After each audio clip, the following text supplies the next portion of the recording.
Hello, hello, everybody. I have to say that I'm more excited about this episode than almost anything in the world because one of my good friends, Kenneth Miller, is here. Kenneth and I went to Kepler College together years and years ago and studied the cultural layer at that time because, as you'll see on the episode today, Kenneth is one of the greatest people who bridge Western and Eastern astrology. He deals with both cultures regularly, and so we always dealt with that at school. Kenneth, how's your day going? Hold on. Oh my God. Forgot to disconnect this phone. Hang on. The phone or the stone? Your stone? The phone. Hold on a second. Let me He is an Indian astrologer guy, so I thought maybe he had a big stone over there. oh my God. This He is had turning like an into a obsidian disaster. We're throne he gonna have was to sitting start on. over again. Hang on a second. Holy moly. Hang on. I'm gonna back out of Zoom and I'll be back in a minute. I'm really sorry. Hang on. Wow. Yeah.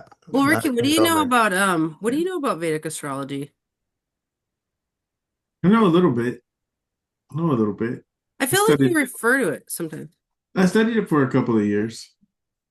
Where? In California and a little bit in India. Oh, really? Interesting. Hmm.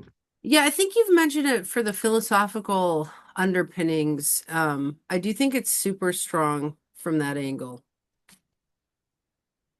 Hmm. Like, have you heard of the if there's three things in the chart, then it's a fated fate? I have that. I have heard that. Yeah.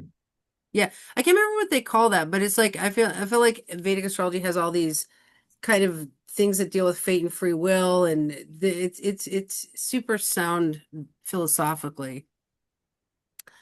What do you think about the fact that there's two zodiacs? I think it's at the heart of what we talk about. Yeah.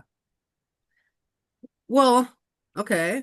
Well, I mean, I guess our show isn't about like how to rectify the ultimate conundrum in astrology, which is how can there be two zodiacs? But um, you Well, it's know, like sin, but you can take it. How can there be right? If someone says I'm a Leo, and then you see another person who says I'm a Leo, and they act extremely different, you could argue and say, how can there be two Leos that act so different? yeah. I mean, you're right. I mean, you could I We mean, I could say guess two people with the exact same chart. We can take it to right because this is at the core of what I'm saying. We could take two people with the exact same chart and we can look and we say, I can kind of see similarities, but based on astrology, they should act exactly the same. mhm. No. Mm-mm. Well, I think that's where we get into those layers of just like genetics, culture, climate. It's like you can have twins, but they have different friends or they choose different activities or something, and those things influence how the chart expresses. Or even if they had one of them was in a south-facing room and one of them was in a north-facing room, you could make the case that that has a different an effect. Well, in cannabis, if you're growing indoors, and most people they grow from clones, so the plants have the exact same DNA. And if they're grown in just different parts of the room, they express differently. What? Are you serious? Mhm. Like, isn't that just because of like northeast, west, south or something? Well, it could be, but with just the nature of the light is not going to hit all the plants exactly the same way. The airflow is not going to hit every plant exactly the same way. So they have different environmental factors that are activating the potentials, the natal potentials. Right, and I think I'm a good example from because I have a twin sister, and so we were born a minute apart, so our charts are pretty much identical. And she got cut from the Dolphins before I know.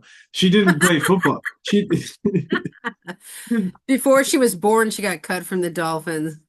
it's interesting, so we have Mars and Venus conjunct sextile the midheaven. And I went the sports route and she went into fashion. Oh, interesting. Is she feisty? Mm-mm. So what happens on transits to your Mars? Like, do you guys don't like battle or anything like that? She's not feisty. Transits to her Mars, my mom might call her.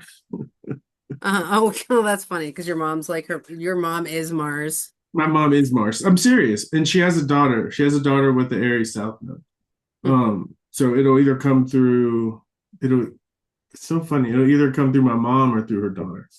Wow, interesting. Yeah. Yeah, that would be such I just taught a class on twins and what do we know about twins and it's teaching the students like how to think about, all the things and it's a thing. All right, Kenneth's back. Oh, good. I know. That alone time was excruciating. No, no, Just kidding. you're so sensitive. You're so sensitive. I own it.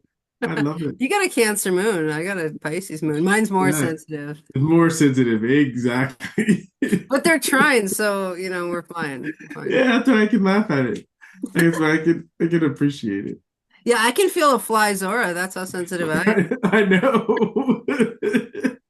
Okay, Kenneth, welcome back. Are there some auras that are too big to feel? Yeah. Well, oh my God. Kenneth's been making jokes about me feeling auras forever. He used to put powder in my shoes. All right, Kenneth. Let's cut to it. Let's Tell cut to it. everyone, who are you as far as astrology goes? What do you do in astrology? Well, I'm a consulting astrologer and teacher of astrology from time to time. I got involved in astrology at a young age, Western astrology, of course. I was about 12 or 13 when I knew about sun sign astrology, like everyone does. And my mom was an avid reader of the newspaper columns, so which was often on the comics page of the newspaper. Newspapers were something that used to get delivered and you would read every day. And I remember being in like a 7-Eleven like place and looking at the magazine rack, and it was either astrology or American Astrologer, and I was like, oh, astrology. And I opened it up and I saw a chart for the first time, and I was like, wait, what? And I'm like, wait, of course you would pay attention to everything, not just the sun, and I was like, why didn't that even occur to me before looking at this? So that got me interested in trying to study astrology at maybe too young an age. And then it was a kind of lifelong avocation, like many of us. I was an astro enthusiast. I, would read books. I would occasionally do readings for friends. I would occasionally do a class, teach a class as I got into my 20s. And then actually, when my father and I had a love of astrology, I then discovered Indian or Vedic astrology and got into that, got into Hellenistic. I studied with Robert Zoller, medieval astrology. I was into the traditional astrologies really spoke to me, although my initial self-training was modern psychological. And when my dad passed away a couple decades ago, it had me sort of re-examine my life and what I was doing. And I was like, I think I want to be a not I think, I want to be a professional astrologer. Let me pursue this. So I pursued the certifications in the Vedic world, and I went to Kepler College to get a master's degree in the history of astrology and was part of the last few to eke that out before Kepler changed. Um, and that's kind of my story. I mean, the bottom line is I've always had a love of astrology and a love of the different forms of it. And a lot of times, someone in my position, someone will say, "Oh, what's the best kind of astrology?" Or did you go to Vedic astrology because it's better than Western? And that's the wrong question to ask. For me, I'll be asking that later. yes. Uh, but the short answer, and I'll give the long answer later, is just that Indian astrology, spoke to me, and I felt I could be a good conduit for that. And so that's what I do. So my professional work is almost all Indian astrology, and we'll probably get into this later. But when I'm doing like couples work or relationship work, I will do an East-West mix because of the cultural differences of the two cultures for reasons I'm sure we'll get into later. Interesting. So I want everyone to know on the show we use the Ptolemy's four influences, genetics, culture, climate in the chart, and that was introduced to me by Kenneth Miller, who's here today with us. who he said he read it in an article by Robert Hand, but then he told it to me at a conference once, and then I just found it so useful that I couldn't live without it. Yeah, Project Hindsight's translation of Ptolemy. He wrote an introduction, Rob Hand, that is, wrote an introduction to Robert Schmidt's translation. And in that, he quotes the beginning. It's at the very beginning of Ptolemy, quotes these things. And it just struck me as being extremely important. And so it was like one of the bases of the research work I did for my master's thesis.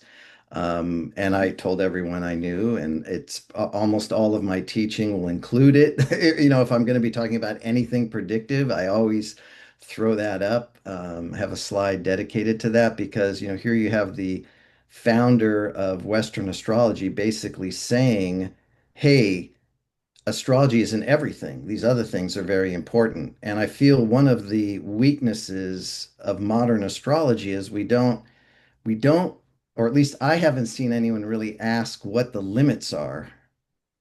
As astrologers, we kind of walk around as if everything is astrology, but we know that actually isn't the case, Mhm. and that there are other factors at play, and those other factors Ptolemy mentioned. I've been told that on the Indian side of the equation, there is a similar quote by an ancient astrologer. I haven't found that myself, but I've been told that sentiment was on, both sides of.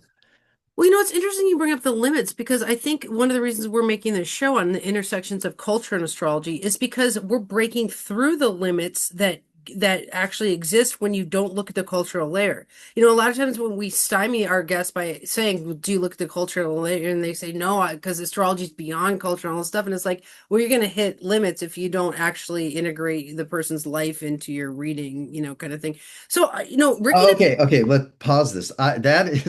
That's unbelievable to me that someone would respond to you in that way because, for example, if your client is coming from a culture that is high social adverse to divorce, it's going to take a lot of astrology to manifest a divorce in that person's life, as opposed to your typical American, where it doesn't take a whole lot to break up a relationship because of the culture of relate serial monogamy here in the West, as opposed to some cultures where there's a lot of pressure to like keep it together. And that's just one of a zillion different things. Like I find the culture inform. If I get a client who isn't from middle class Western culture, I have to talk a little bit about like what is the reality of you know of their life so that I can place how those astrological influences are likely to manifest, or what areas do they even have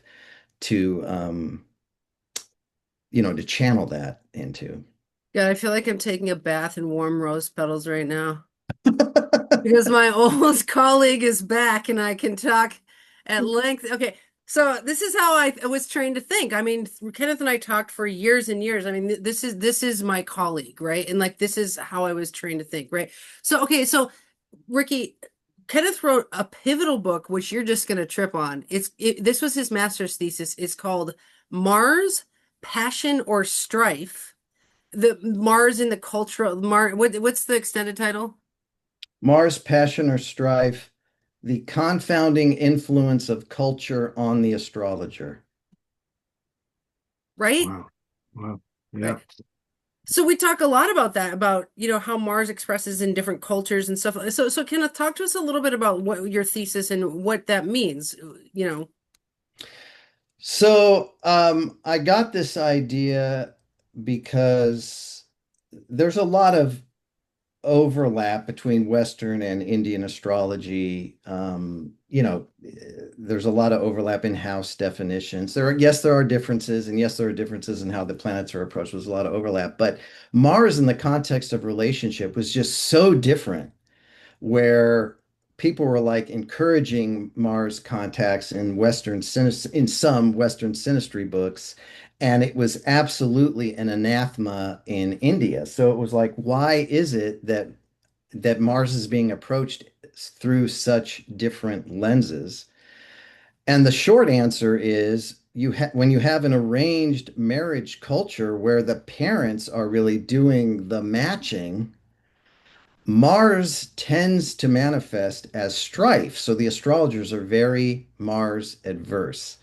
Um, Whereas in the West, where we have a serial monogamy culture and the whole notion of like approaching someone and taking a risk, that requires a certain kind of initiative that Mars brings. So I basically trace the changing understanding of Mars by astrologers through the 20th century as we go from, I mean, we've only been kind of a dating culture for like 100 years. You don't have to go that far back in the West to start running into a more regimented way people would get together. And the books from pre-20th century Western astrology also typically view Mars as a real harsh on intimacy. And it's not until we get to the emerging dating culture that you then see books being written where Mars gets a better shaker. Oh, you want a connection between your Mars and Venus, like that's chemistry. Or at the far end, that Mars is libido. That was, or like sexual energy, that absolutely was not part of the traditional astrology. They put all of that on Venus. But Freud's influence on astrology and a few other things kind of like mixed all that up. Wow. So what do we do with someone like Ricky who has a super strong Mars? His Mars and Aries conjunct Venus, conjunct the South Node. He was a professional football player. So Yeah. it's like, what do we do with a chart with a super strong Mars? Is it allowed to date at all, or what do you do with it? Yeah, well, I mean, if we were to convert it to, let's just assume it's sidereal, because that is my world. First of all, having Mars in dignity is always good. You're going to Well, get, in sidereal, it falls back into Pisces, so then the Venus becomes a dignity. okay. Yeah. Nice. Then you've got that actually helps the Mars in that situation in my world. But anyway, to answer your question at the basic level is you've got, I mean, traditionally they would say, oh wow, it's great for Mars that Venus is there. It's not so great for Venus that Mars is there. And then depending on what houses Venus rules and depending on, the significance of Venus in that thing, it's going to have to deal with a Marsian and apparently South Nodian Mhm. influence. Yeah. But there is a real, in Indian astrology, the nodes are probably the most different between the two systems. And K2 or the South Node is a often a spiritualizing or creative influence. And so it would, um, kind of spiritualize that Yeah. uh, Mars. I feel like I'm on the time machine. So my introduction to astrology was through the Vedic system. Uh-huh. For a couple of years. And so I'm a Western astrologer, but I think like a Vedic astrologer, meaning the main way that shows it is I'm very planet based. Yes. Most Western astrologers seem to focus more on signs, but I Yes. think I think in terms of I like when I was studying Vedic astrology, I spent some time in South India and Hmm. I visited the Mangala temple. I visited the Buddha temple. I visited the planetary temples, and then I just visited a lot of temples, and I noticed in every temple there was a shrine to the Navgrat, to the nine planets, and and I think growing up Christian and then really learning astrology in India that way, I practice astrology in a very religious way, Hmm. similar to a Vedic astrologer. Yeah. That brings a good question, Kenneth. Do you find that Vedic astrology is more philosophically profound or religiously profound than Western astrology? Not necessarily, although I'm sure if we had, you had an Indian on, they might say, definitely. But I think both astrologies can be very philosophical. The question is, what culture do they find themselves in? So most people think of Indian astrology out of the box as being very predictive.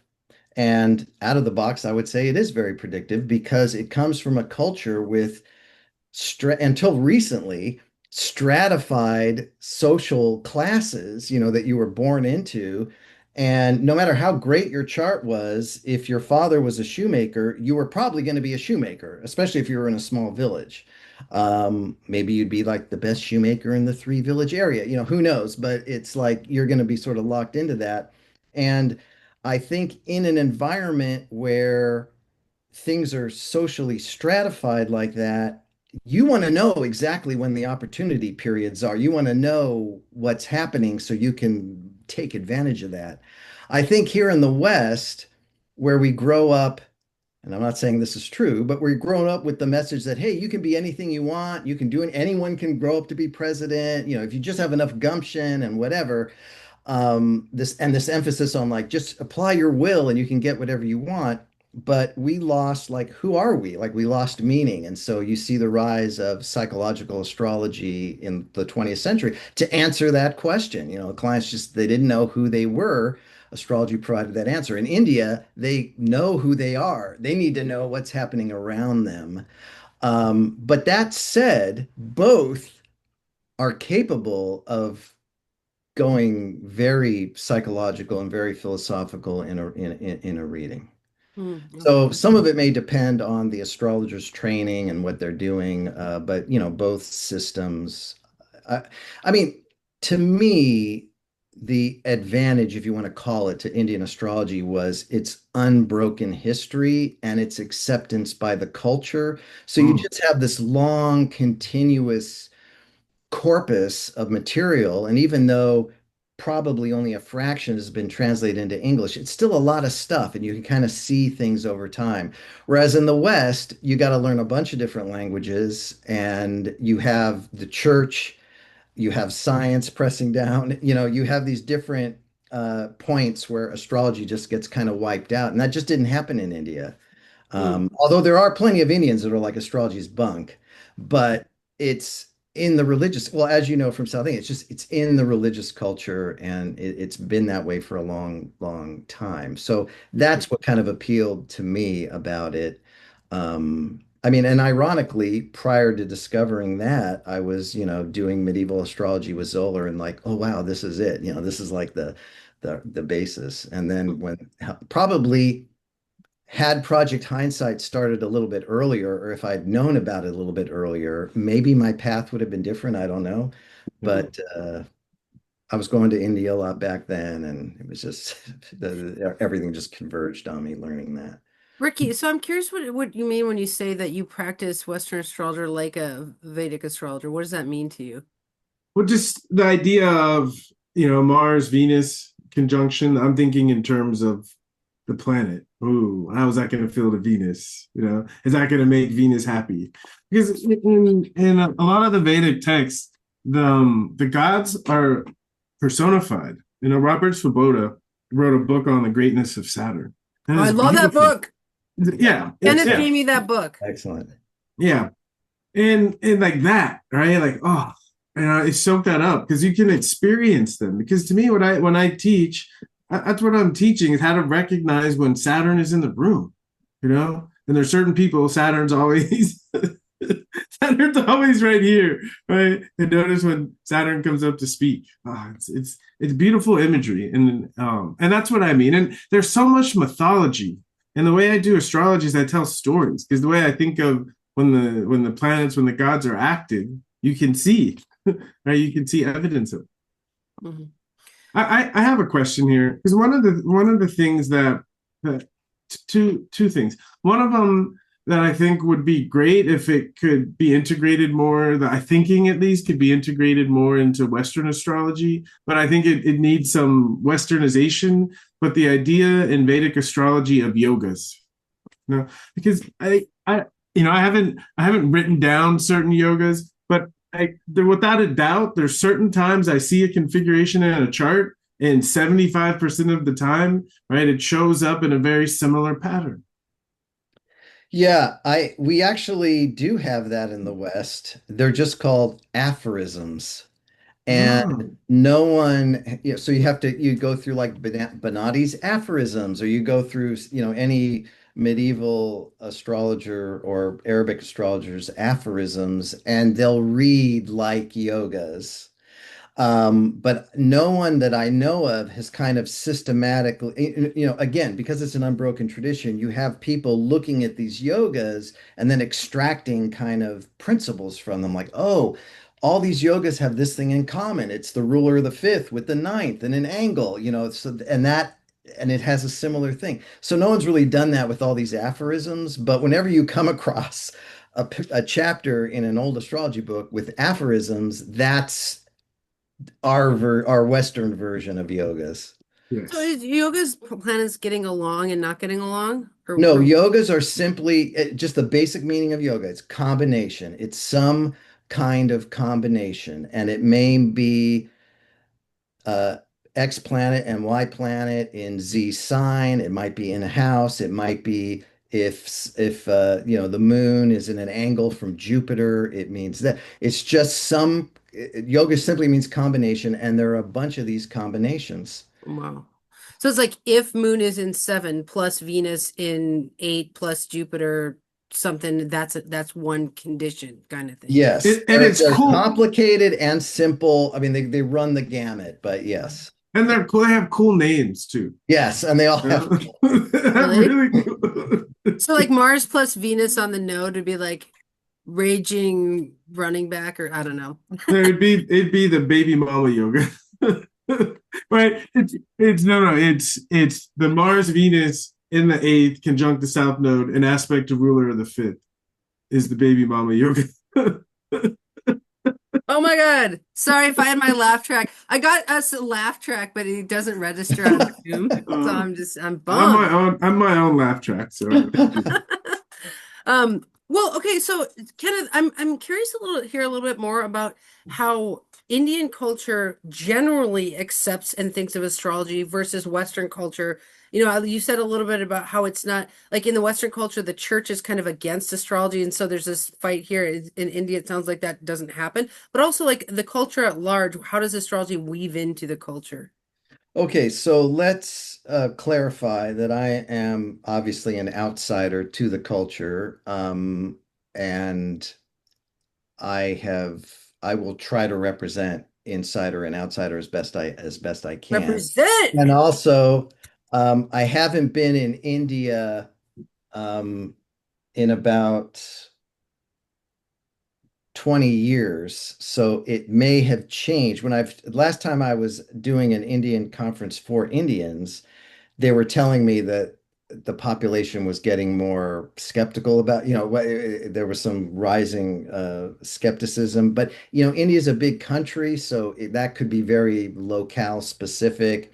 Also, if you get a bunch of charlatan astrologers trying to cheat people, that gives astrology a bad name. So I don't really know. But when I was there, and for most of India's history, the um, the astrology was just taken on by the Brahmins, by the priest class, as like, oh, this is one of the things we do.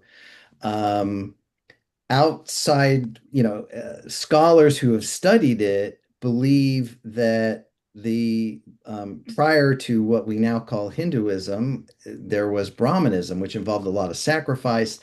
The Brahmins were kind of separated from the rest of humanity, as it were. And one theory is that astrology kind of allowed, oh, now we have a reason for people to like relate to us more because now they'll come with all their astrological, questions. Um, but it just was dialed in. I mean, you have a culture that believes in karma and reincarnation, and you have this technology, astrology, that says, okay, you've lived these several lives, many, maybe many, many, many, many lives. You've generated all this karma. Well, a certain allotment of that karma is slated for this life. And your birth chart in Indian astrology is a picture of the karma slated for this life. Now, some of that karma is fixed. It's going to be really hard to avoid. Some of it is going to be kind of loose, like if you apply yourself, you'll be a good artist, but there, you'll have to kind of throw some initiative in that. It's, weak karma. And then a lot of karma is in the middle ground where you need to do a little bit to help it, or you can do a little bit to, knock it off. But as an astrologer, you're taught to kind of evaluate those levels. And it should come as no surprise that obviously, if you see something repeated in the chart over and over and over again, that's getting towards a fixed karma that's going to be hard for that person to avoid.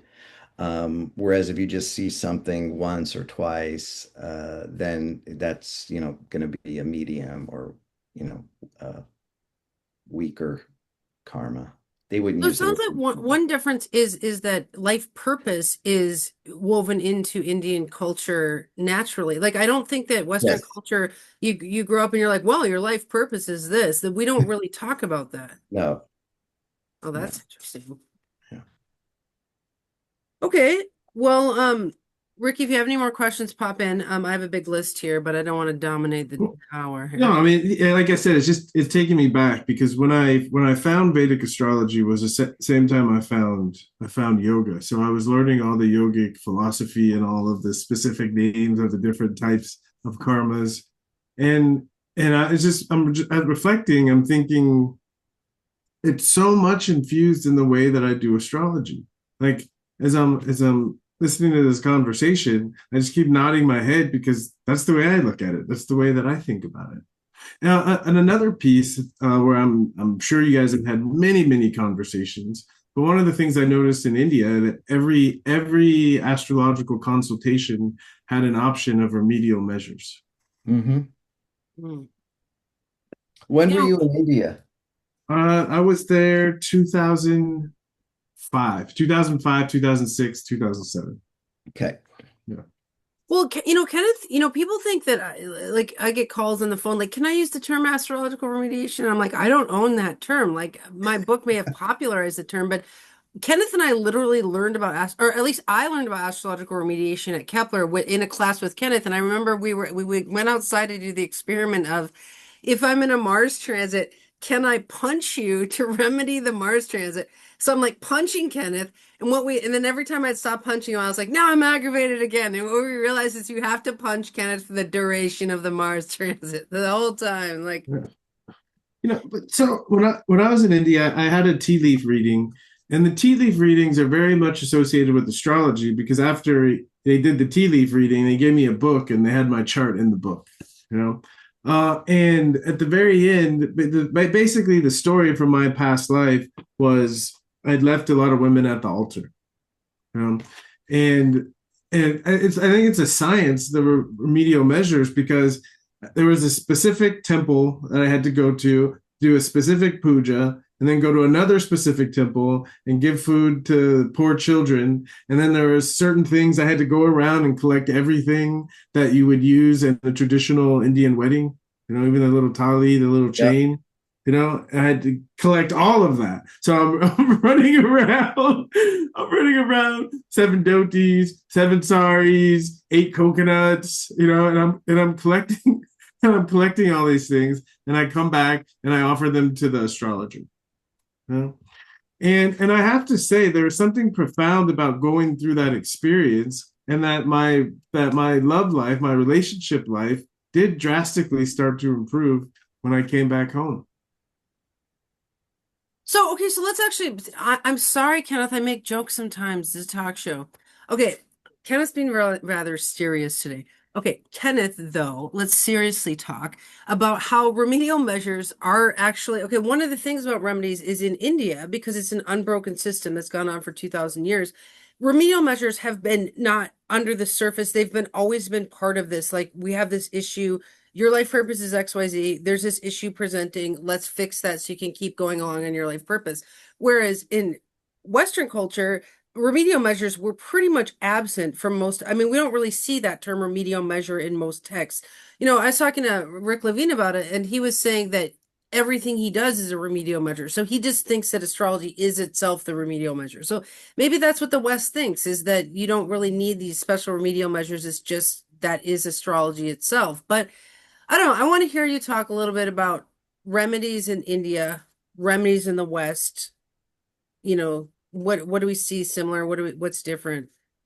Well, I mean, I think to answer that, what is the problem that the Western person is experiencing, and what is the problem that the Indian person is experiencing that they're remediating? Because usually if it's simply like an attitude adjustment, usually the astrologer will be like, attitude adjustment is all you need to do here.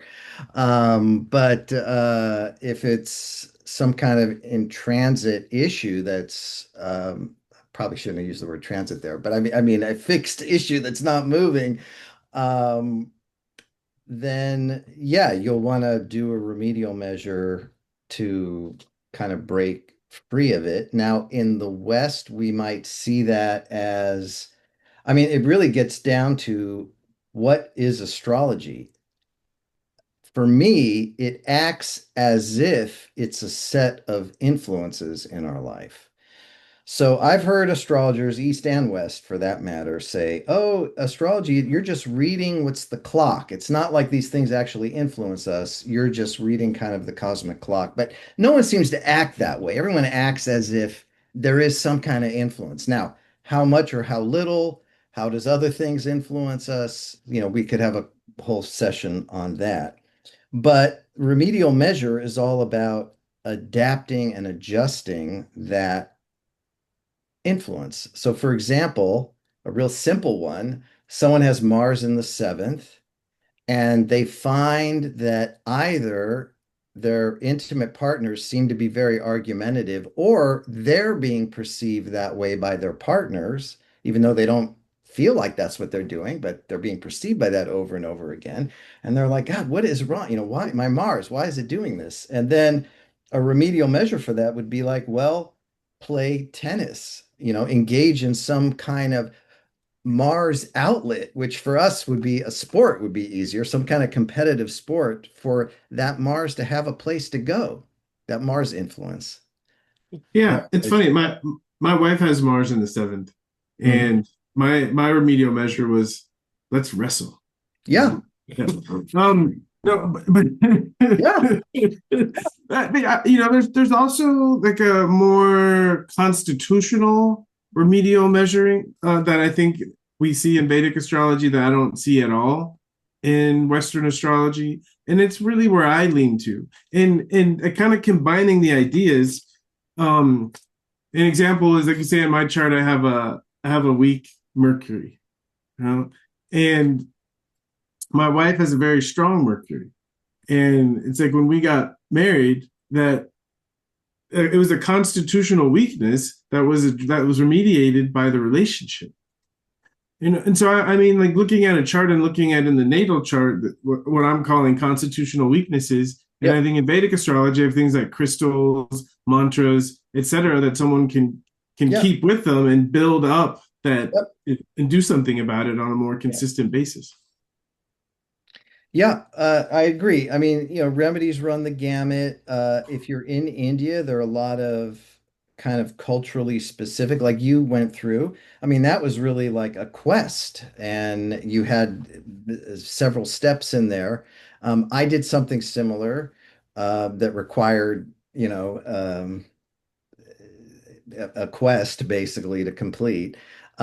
It's hard to replicate that here. So, usually here, if someone's open to doing mantras, if they have the income level to be able to buy a gemstone, there's different things that you can do. It's interesting that the rise of gemstones as a remedial measure has been commensurate with the rise of middle class India and the export of Indian astrology to the West, where we can afford emeralds and diamonds and things like that. But in the old days, it would be like no one would suggest that as a remedy because it was just beyond the reach of the common person.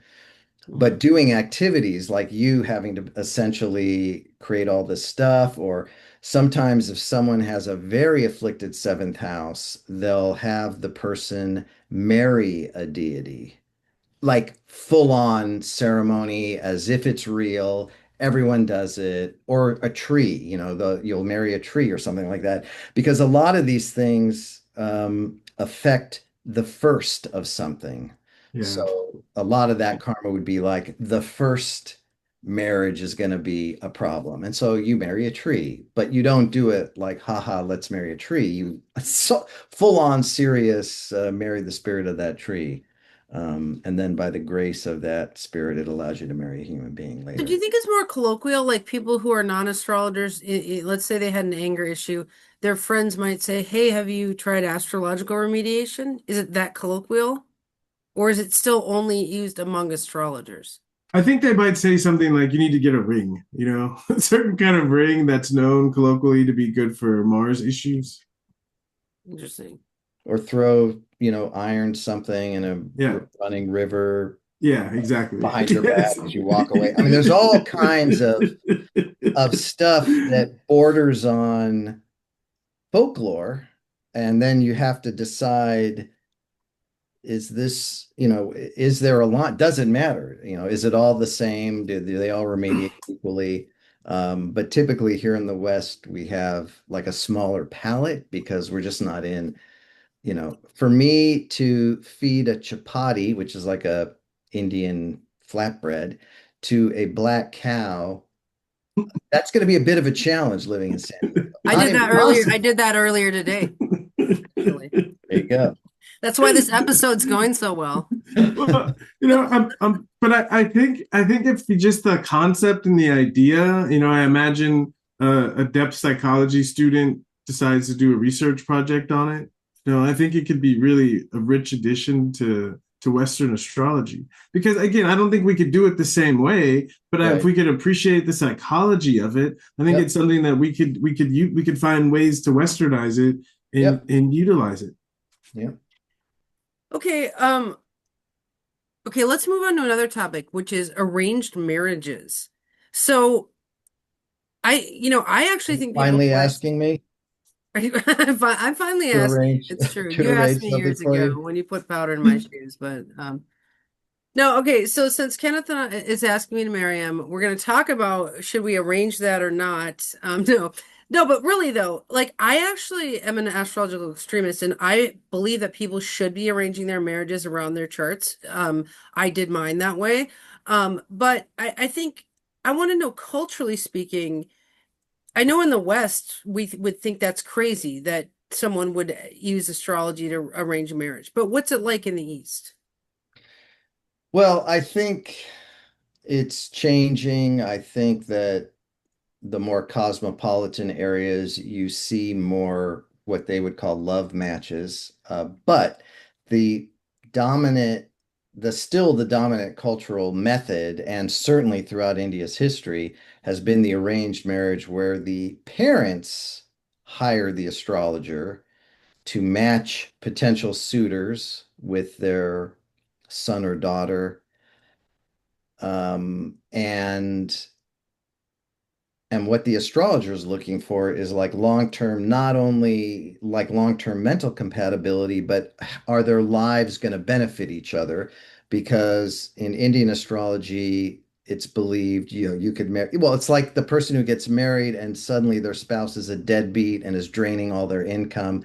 In theory, you could have been able to see that at the front end by looking at the charts. So it's a whole different relationship between astrologer and marriage insofar as the parents are hiring the astrologer to, look at a bunch of candidates and find a few that seem to be like well matched for their. I mean, this is probably every village astrologer does this for their people. In the West, usually you come to an astrologer because you're either in a relationship or you've started one, and either there's a problem or you don't want there to be problems and you want to get like a synastry reading and how do we kind of get along with each other, and you ask a different question. It's basically more like how do we not get in each other's way and how do we support each other, and that would be the Western reading. But we don't, like no one's asked me to like arrange. Actually, I take that back. Early on in my career, I did, the Westerner, pure Westerner, came to me and she wanted to have a child immediately, had three candidates, and she wanted me to use astrology to pick the best candidates. Ironically, they were all poor candidates. Um, from a traditional Indian point of view, and I tried to communicate that to her. I think in the end, none of them, you know, ended up becoming the father of the child she wanted so bad. But anyway, other than that, I can't think of an example where someone has said, here's a bunch of charts, match me. Um, but one of the things, and this is why I do an east-west approach on this topic, is in an arranged marriage, what you're really concerned about is mental, what I will call maybe mental or moon harmony. There's all kinds of details about comparing the two moons because we want that match to last and we want it to produce children. I mean, those are the cultural imperatives. And a friend of mine in India said, and I don't know if this is widespread throughout India or just in his part of India, but he said that when like newlyweds fight and the bride runs home to the family always takes the husband's side and vice versa. When he complains, when he runs home and complains about the wife, they always take her side. There's this pressure to keep them together, and the society cooperates to like have that happen. And of course, if you have a good astrologer, then hopefully those kinds of incidents are minimal. Um, See, I think this could easily be adapted to Western astrology. I mean, I yeah, push for the future because in Western astrology, Westerners need more freedom. So, but someone can come in and they can describe the kind of relationship they're looking for. yeah, And if they have a couple people they're seeing on yep. Hinge or Tinder or whatever, we can run them through and see which one the greatest possibility to have what you think you want in a relationship. Yeah, I mean, exactly. And I guess the point I was trying to build up to is that there in the West, mental compatibility isn't the only significant thing. There are successful long-term couples who aren't particularly mentally compatible, but they have shared values. They have incredible physical chemistry. In other words, there can be these other domains that are kind of de-emphasized in the Indian traditional matching that make sense in the West. And that's why I do like an East-West approach when I deal with this topic with my clients, because I find that there are some good things from the astrology of matching in an arranged marriage culture. But then we want to bring in the stuff we've developed in the West in the last 100 years that speak to our social reality um, and getting along. Yeah, I think what's interesting here, I think even more specifically, our reality getting along in relationships, and I think what they've done well in India is there's a powerful story around relationships, and so I think that's where there can be a consensus about how to do astrology to maintain the relationship. But in the West, there's not a powerful consensus even about what a good relationship is, Well, in and fact, one could argue almost the opposite, right? I mean, there are many interpreters of the Western Bible, Christian Bible, that Paul advocated celibacy, but if you have to do it, here are some rules to abide. So it's almost like relationship negative, not a relationship positive. exactly. And I think if we can start to dream or envision a relationship that could actually work, and I find armed with astrology, you can really create a narrative that two people, because that's what I find what keeps people together and dynamic is that there's an agreed upon narrative. And especially if they're astrologers, they can watch and appreciate how the narrative expands and grows to fill out the chart. I'm going to share something that I've been saying so many times through the years. I'm no longer sure if it's actually true or not. I should ask him, but my memory is I was present at, I believe it was a Norwalk that Rob Hand was at, and he was sitting at an adjacent table. But I was eavesdropping in on that conversation, and they were talking about stuff, and I just heard his booming voice go, "I'll tell you what the most important astrological significator combination, the feature, the most important astrological feature for a successful long-term relationship is, and then it's like dead silence and everyone's leaning in. And he says, emotional maturity. Because you can have beautiful synastry with someone, but if they don't have that emotional maturity, it will not work. And many, many astrologers learn that the hard way. Yeah. Yeah. Well said. Well, and sometimes I think of that as like you can have an amazing composite chart with somebody, but if they have a brutally like abusive natal chart or something like that, like no beautiful composite chart can fix that natal personality. I mean, you know, um, well, okay, let's try one more before we go today. I'm curious how the East deals with medical astrology. Do people seek out medical astrologers before the doctor, or is it that, is it how does the East deal with that? And we could compare it to the West, but any thoughts on that? Yeah, no, I actually don't. I would be guessing, I would literally be guessing, because when I traveled around India, I would be with a group of Americans, or I should say, group of mostly Western people, either studying with a particular astrologer or traveling around. So, I haven't heard anyone really talk like that. I have a feeling in the village you would probably, once you fell ill, kind of like in medieval and Renaissance astrology, once something happened, you would then run to the astrologer to figure out what's going to happen next and what to do.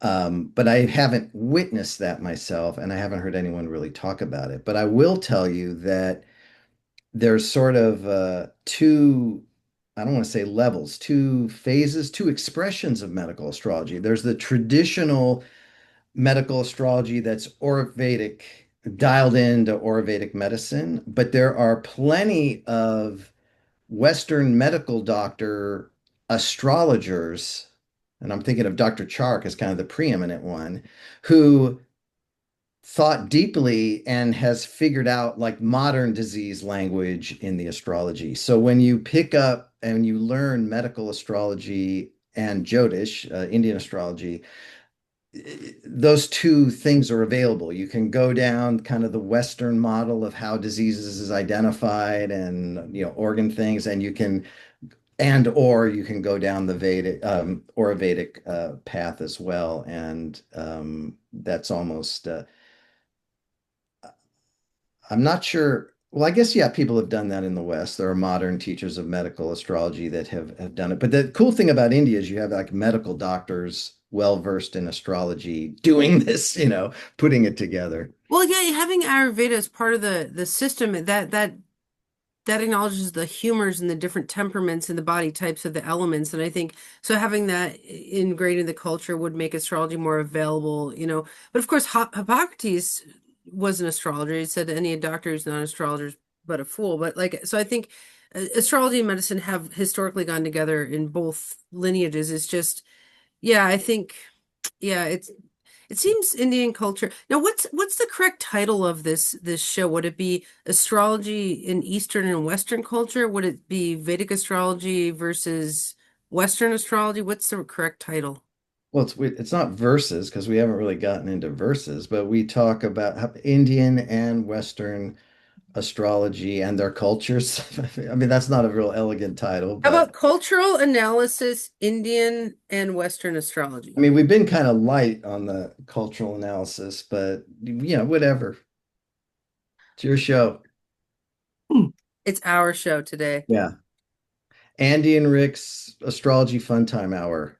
This week featuring some East-West astrology. Well, I guess for me, the theme has been about, at least in my mind, about what Western astrology how they can benefit from the way other cultures do astrology. Because and likewise, right? Because we have Yeah. this tool, but we use it differently. And I think if you use a Yeah. tool that you're handy with and you look at it differently, you're going to Yep. be able to see some cool stuff.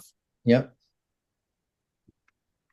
Well, Kenneth, I do have to know, did you stage your false start or was that just natural?